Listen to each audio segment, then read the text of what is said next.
Premier top 10 de sa carrière pour David Herbreton en Grand Prix, ça méritait bien une petite interview. David, un bon week-end. Ouais, bon week-end, pas déçu du tout. Après, ça peut toujours être mieux.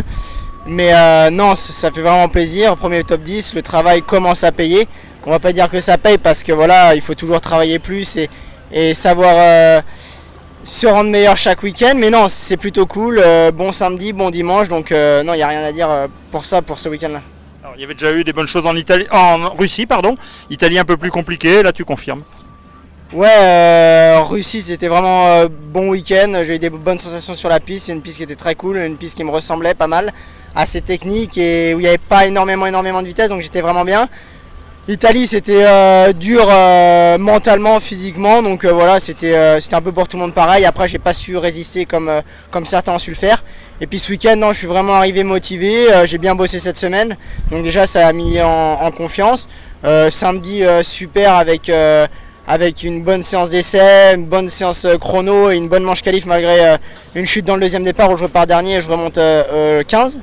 Puis ce matin, bonne sensation dès les warm-up, 7e temps, très content. Première manche, départ moyen, je me suis fait un peu doubler dans les premiers tours, c'est un peu mon problème, je suis un peu trop lent dans les premiers tours.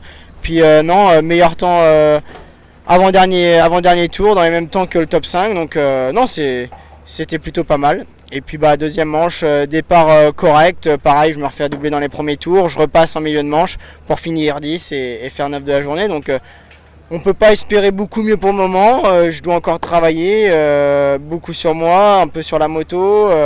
Voilà, c'est un travail de longue durée et j'espère que ça va aller mieux aussi les prochains Grands Prix. Comment t'es organisé? Tu bosses, tu roules pour un team hollandais, ça y est, t'es expatrié?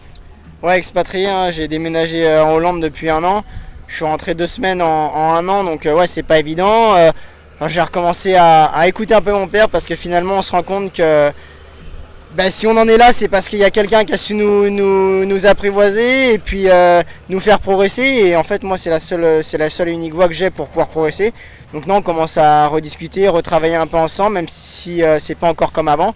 Et puis ça porte ses fruits. Après, on a un bon entraîneur physique en Hollande qui nous fait faire le sport qu'il faut et qui essaie de nous rendre le plus près possible pour les week-ends.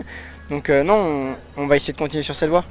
Alors là, il y a 2 week-ends off. Il va faire quoi, David Herbreton, pendant les 3 semaines à venir? Il va aller faire du jet ski? David, il y a peut-être moyen qu'il aille faire du jet, mais bon, il va quand même aller faire ses 200 km de vélo dans la semaine et puis s'entraîner, la moto, voilà. Essayer d'avoir un peu de testing pour Loket, aller s'entraîner peut-être 1 semaine en France sur le dur. Et puis championnat hollandais, finale championnat hollandais où je peux encore faire 4 du général. Donc on va essayer de se donner à fond et puis de rentrer dans ce top 4 du championnat hollandais. Merci David, et on se voit à Loket. Ouais, à bientôt à Loket et merci à motorsport.com.